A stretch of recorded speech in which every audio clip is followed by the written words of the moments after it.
So Bantu stands. Good The evening. analysis is correct. This is Adam Sturch broadcasting from the Mushroom Mansion in Taos, New Mexico, working on oil painting Medusa's crown. Okay, this evening we're going to start in with the coloration of the rye seed woman with some deep gold glaze, starting with her feet, moving up her torso into a purplish blue glaze that will consist of her head, the ergot fungus emerging from her hair and upper part of her head. And then I have some Prussian blue mixed up to redo the background and start layering up deeper and deeper blue tones that will edge up to the deeper aura surrounding her figure and the sun. So here we go. Based on Israeli withdrawal from the occupied territories, with, I'm quoting it, appropriate arrangements to guarantee the sovereignty, territorial integrity, and political independence of all states in the area, and their right to live in peace within secure and recognized borders. So that's in effect UN 242, the basic document, amplified to include a Palestinian state. As usual, the resolution was vetoed by the United States, which is a double veto. It vetoes it from history. Similar initiatives have regularly been blocked by Washington right to the present. A majority of Americans also support the political settlement that is now reiterated in the Saudi plan, but unless they undertake a research project, Americans cannot know that the primary barrier to the diplomatic settlement that they support happens to be the Washington-Israel alliance, as it's been for 25 years, actually longer if we look closely. Well, unless this changes, and that means changes right here, the prospects there are for descent into even more bitter tribal warfare with ominous consequences that are likely to spread well, finally, looking back over quickly, very quickly, over a longer stretch, at the end of World War II, the United States had a position of global wealth and power that had no analog in human history. With the reconstruction of other industrial societies, the U.S. share of global wealth declined from about half after the Second World War to about a quarter by the 1970s. That's the time when the major critical change in post-war policy took place, namely the post-war economic system was dismantled and the current neoliberal framework was established. It's been accompanied for the past 25 years by deterioration in major macroeconomic indices, apart from countries that didn't follow the rules, and a notable attack on the substance of democracy. These are important topics, but I can't go into them now. Well, by the 1970, the world had become economically tripolar, with roughly comparable centers in North America, Europe, and East Asia, but it was militarily bipolar, U.S. and Russia. And each of the superpowers imposed constraints on the other. And the Cold War conflicts, which were of course violent and destructive, were within the domains of the superpowers. With the collapse of the Soviet Union, the world became unipolar militarily, remaining tripolar economically as it is now. A couple of years ago, Harvard political scientist Samuel Huntington wrote in the main establishment journal, Foreign Affairs, that much of the world, he seemed to imply most of the world, considered the United States to be a rogue state, the greatest threat to their existence, possibly a reasonable estimate, and possibly more so today. It can also be reasonably argued, I think, that the evolving system of state corporate power, based in Washington, threats its own population, us. The tendencies that lead in that direction are very real, they're not inexorable, and there are others that strongly counter them. Well, if you look over the centuries, there's been significant expansion in the realm of freedom and justice. There are periods of regression, but the cycle is generally upward. As always, human affairs are scarcely predictable, very little is understood, and too much depends on will and choice. The emerging framework of world power should not be an object of detached contemplation, but has to be forged by dedicated work and struggle, always based on an effort to dismantle doctrinal constraints to see what's before our eyes, which is not really very deeply hidden.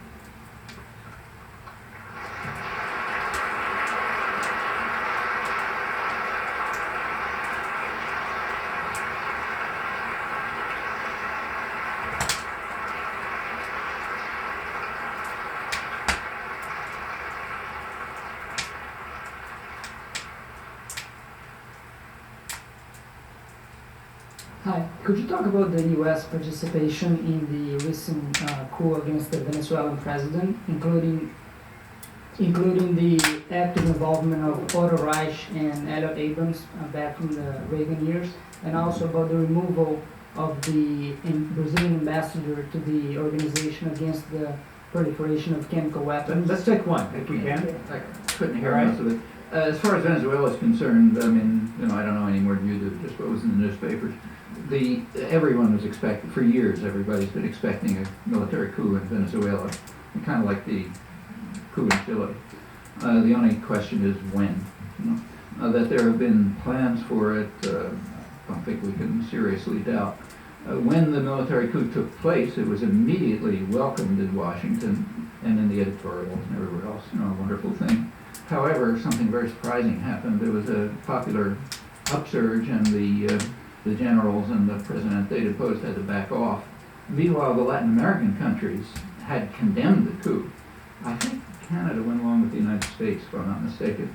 But the Latin American countries went along, opposed the coup on grounds that it was unconstitutional, an attack on democracy. They don't like Chavez, but they were in favor of democracy. However, the northern democracies, and certainly the United States, and I think Canada, thought that the overthrow of democracy was just fine. And then when it was restored, they were kind of embarrassed. And then comes the cover-up, in which you read that the United States was secretly telling the generals, this is not nice, and you have to follow constitutional procedures, but so secretly that you can't find any record of it. Well, you can make of that what you like. The U.S. is embarrassed by its open opposition to democracy in comparison with Latin America, and it has to cover up, and there'll be a cover-up. But my suspicion, like everyone else's, there'll be another coup, unless Chavez is really tamed, unless he's willing to follow U.S. orders. Okay, over here. Hi, Professor Chomsky. I did take a look at the maps. I'm sympathetic to most of what you say, but I'm just curious. I read a long analysis by Shlomo Ben-Ami of the talks, and it seems that by the point they reached Taba, there was, with exchange of territories and something between 97% to 100% with compensation on the table. And Ben-Ami's complaint there was that Arafat refused to come back with a counter proposal. Well, there's one problem with it. Yeah, I read the same things. First of all, remember that Taba is 6 months after Camp David. It was January 2001. It was informal discussions. And what happened to the Taba, we can talk about what the Taba agreements were, and we know a lot about it because there's a report by the European Observer, Martinos, approved by both sides, which describes in detail what they were talking about, so I can go into that if you like. But it's kind of academic because they were called off not by Arafat, but by Barak. Okay, Barak called them off. Okay, so there were informal meetings in Taba, which did make some progress beyond Camp David, but if you take a look, the major issues were still there. You're Israeli? My mother. Okay, but you know this, you know the country and that sort of thing. Okay, well the main issue was what happens to that big salient east of Jerusalem that breaks the West Bank into two and includes the city of Ma'ale Adumim, which was established by primarily the Labor Party and Clinton in order to bisect the West Bank. And they were still divided over that, one of several issues. And the exchanges of territory were meaningless. It was pieces of the desert. However, I agree with the point. I mean, there was progress in the informal meetings in Taba, though there were huge problems, and they might have gotten somewhere if Barak hadn't called them off. Hi. Consistent with U.S. foreign policy, there seems to be a two-faced policy in regards to China. On the one hand, we're becoming closer and closer to them as a trading partner, and on the other hand, we're beginning to demonize them as our next great superpower to build up our arms race against. I'd like to hear what you have to say on that subject. Yeah, policy, I think you're right. Policy towards China is kind of ambivalent. a major a region for investment and trade. As China moves into the World Trade Organization, the West hopes that it's going to subordinate itself to Western investors, kind of like Mexico, which would be a huge boon to U.S. agricultural exporters, to financial institutions which expect to take over the Chinese direction of the Chinese economy. This is probably going to wipe out about a couple 100 million Chinese peasants. Nobody knows what will happen to them. So that's the upside. On the other hand, the downside is that they remain a nationalist country, which, with their own concerns and might pursue their own objectives, they're not going to invade anybody, but it's a powerful force that might be part of an independent Asia. China and Japan together, especially Japan and its surroundings, but now also China, in principle, could be the dominant economic force in the world. They probably have the largest financial reserves in the world right now, and they're not a military force, but that can change. So yeah, that's a concern. Just like there's a concern over Europe going its own way. So it's mixed, pretty much like you said. Hi, Professor. Some commentators say that we have to wait for a new generation of leaders in Israel to even begin to achieve peace. Even with a new generation of leaders, do you believe it's possible to even achieve peace within the Middle East? Could you comment on that? Do I agree? No, I think the main problem is right here. I think the main problem is right here. It's very easy to blame other people for the terrible things they do, right? So you can look at all these bad people in the world and they're doing all kind of awful things. In fact, there's a new literary genre that's developing, which is very widely hailed in the United States. You can read laudatory reviews in all the main papers. It's a series of books, one by the head of the Human Rights Center at Harvard, which do talk about a flaw in the American character and therefore are extremely courageous. The flaw is that we somehow don't respond properly to the crimes of others. Okay, you take a look at those books and the laudatory reviews and the indices and so on, you notice there's a slight gap. How do we respond to our own crimes? Well, that you can't ask. Okay? So you can go as far as saying, well, we don't respond properly to the crimes of others, and that's an enormous act of courage, and we laud it, and so on. But what about the vastly more important question about ourselves? And the same is true here. There will not be, there's conflicting groups inside Israel right now, and there will be in the future. But those who want to move towards a peaceful accommodation are not going to get anywhere unless they have support in the United States. And so far, the United States has, for 25 years, insisted on blocking peace. Remember, the Saudi peace plan, in essence, was proposed at the Security Council 25 years ago, blocked by the United States. The U.S. vetoed this similar plan again in 1980. It blocked, along with Israel, blocked similar Saudi plan in 1981. Right through the 1980s, it was blocking PLO and the Arab state and European initiatives, more or less of the same type. You take a look at the General Assembly records where there's no technical veto. Year after year, from the mid-70s up till the 90s, there are regular votes every December session on similar proposals with numbers like 150 to 2, U.S. and Israel. Sometimes they pick up Dominica or something in Micronesia, but that's what's been going on. There's great praise for Baker, who was very forthcoming, Secretary of State for George Bush.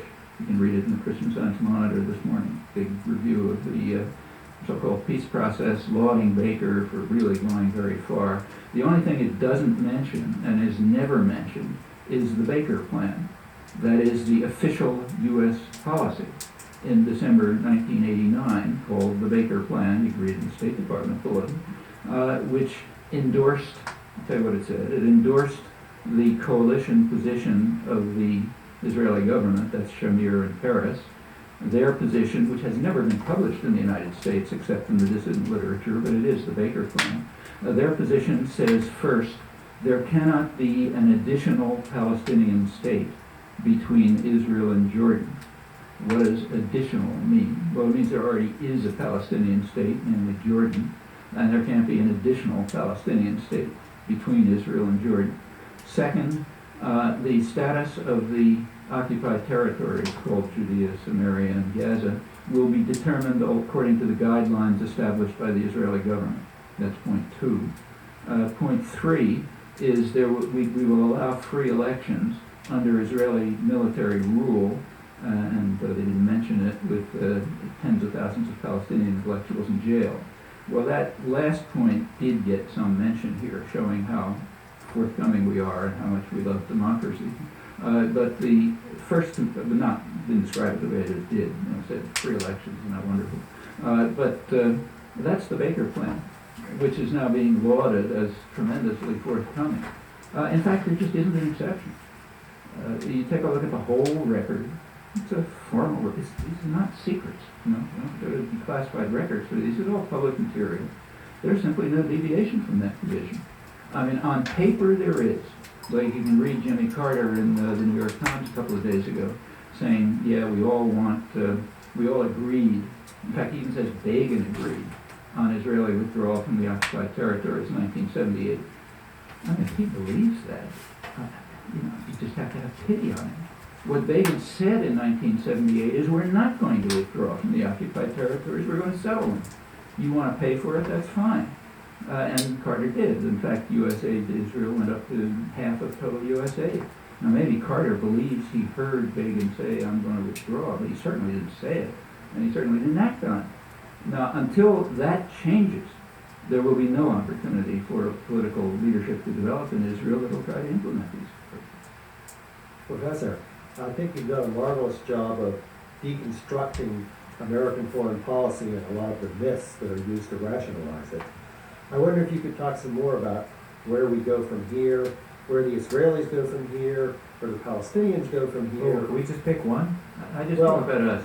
I mean, talk Israel about- and just talk about Palestinians have Well, I think, yeah. if I could just make a brief comment, I think you would find that in all those constituencies, a vast majority of the population, out of fear, in some cases very justified, feels that all the actions are justified in terms of self-defense, which 9/11 sort of underscores for most Americans.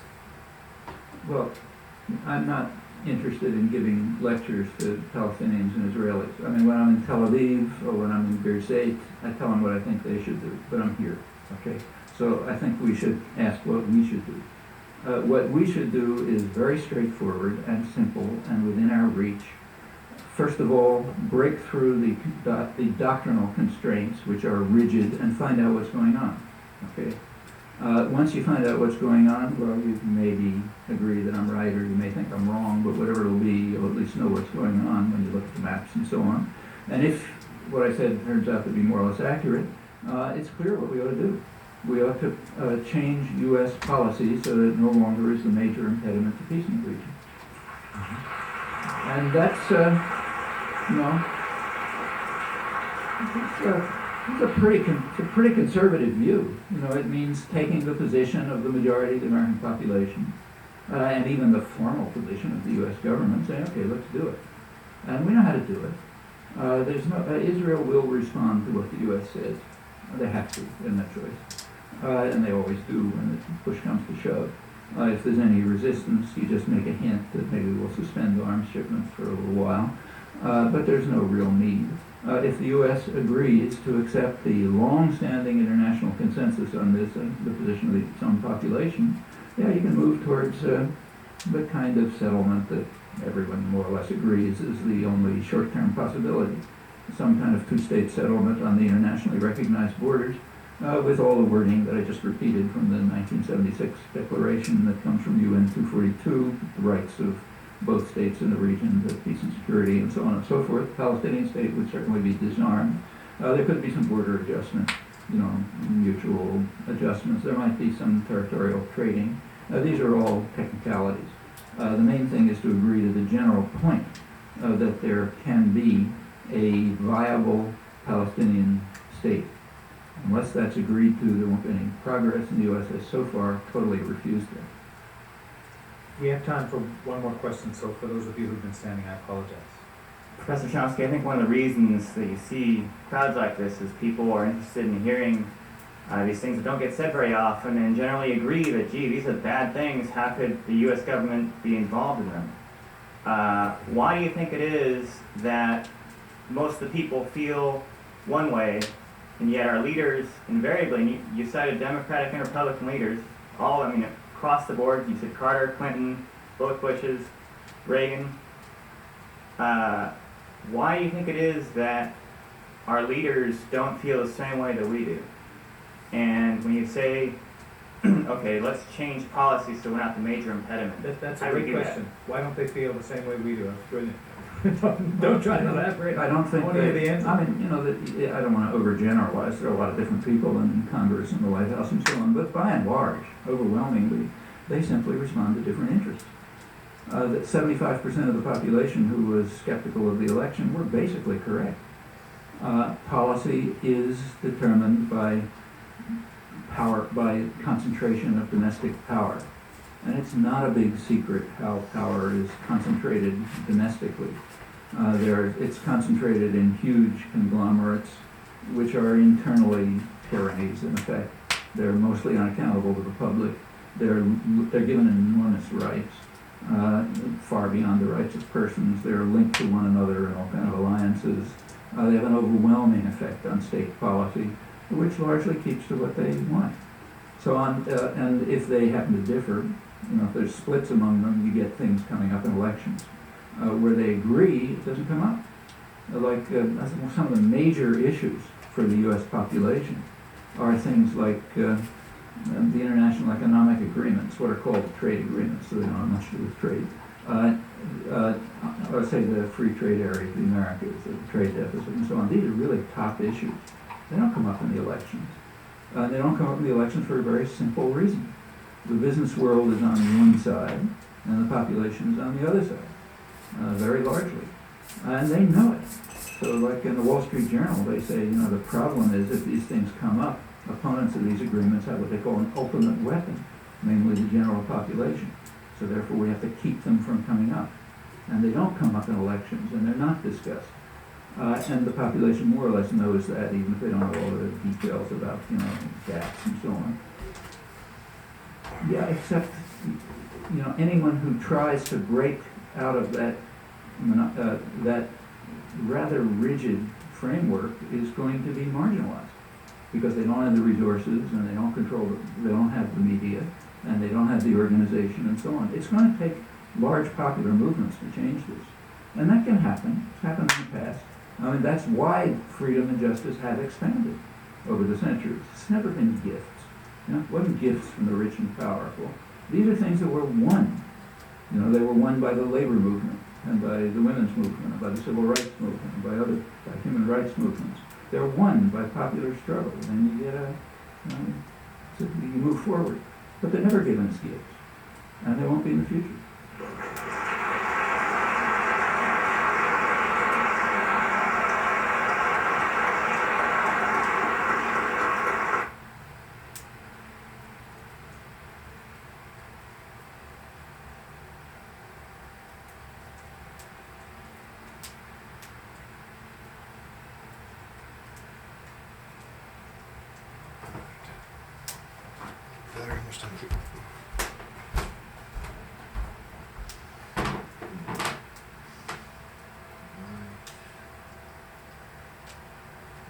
Supporting Ahmadinejad, the Holocaust denied. So that's a useful technique too. It protects lies. It's extremely important to protect the right to lie.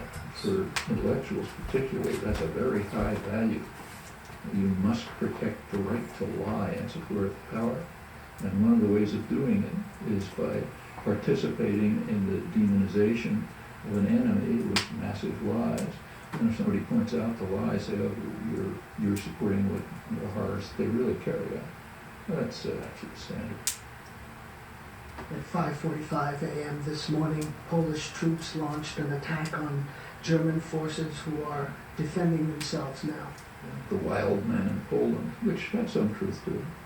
Otherwise, Well, there were Polish troops in Poland. No, they're probably wild men, and you know, probably terrorists on horses who went to kill German soldiers. And yeah, sure, there's always an element of truth, and but this technique of massive lying and then barring refutation of the lies by the device of attributing to the person who refutes them support for what really is ugly and evil.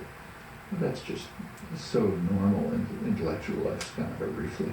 I don't think people even think about it. So, for example, let's take, say, Kosovo.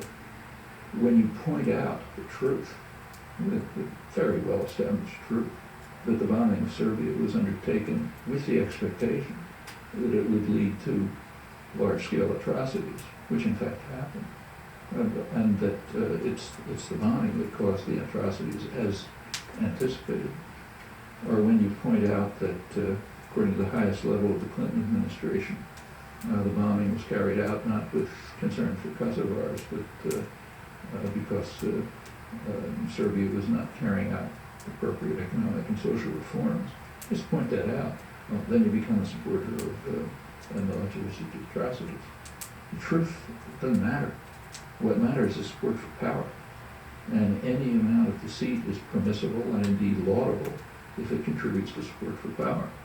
And that bars any critical analysis of propaganda fabrications, demonization, and so on. It leaves the intellectual class free to participate in the programs of state violence, protected from any fear of refutation or criticism by this very useful device. So take Iran. If you dismantle any of the fabrications of Iran, instant reaction, you're supporting Holocaust denial, because look what Ahmadinejad did. That doesn't have to be rational, it doesn't have to have evidence. All you have to do is be able to shriek loudly enough and make sure you'll get away with it. Well, we talked initially about how the country has changed from the 60s and 70s in terms of resistance and awareness, but how much have really establishment media changed? I have just one example I want to give you here on about how jaundiced the media have become. On January 7th, the United States bombed a country, Somalia. It was on page 3 the next day, below the fold, in the New York Times. NPR said, we learned from NPR the next day, that the gunships came from a U.S. base in Djibouti. Really? The U.S. has a base in Djibouti? There's no discussion about that. Somehow it just happened. And of course, there's no mention of international law. But that's an improvement over 30 or 40 years ago. Go back and check the press when Kennedy started bombing South Vietnam.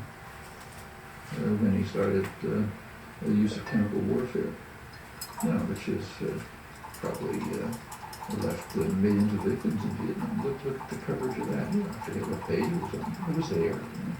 We could read in the back page of the New York Times that a third of the bombing raids were being carried out by the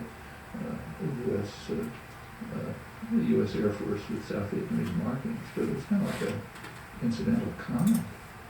I mean, take the bombing of Laos was known, just wasn't reported. For years it was known and not reported. In 1969, Prince Sihanouk, who was supposedly our ally, Cambodian leader, his government produced a white paper, official white paper, recording case after case, or hundreds of cases, of U.S. attacks on Khmer civilians, Cambodian civilians, with pictures and details and so on. Okay, so that leaves me with 10 seconds. That's Adam Sturch broadcasting from the Mushroom Mansion in Taos, New Mexico, working on oil painting Medusa's crown. Have a good night, Earth.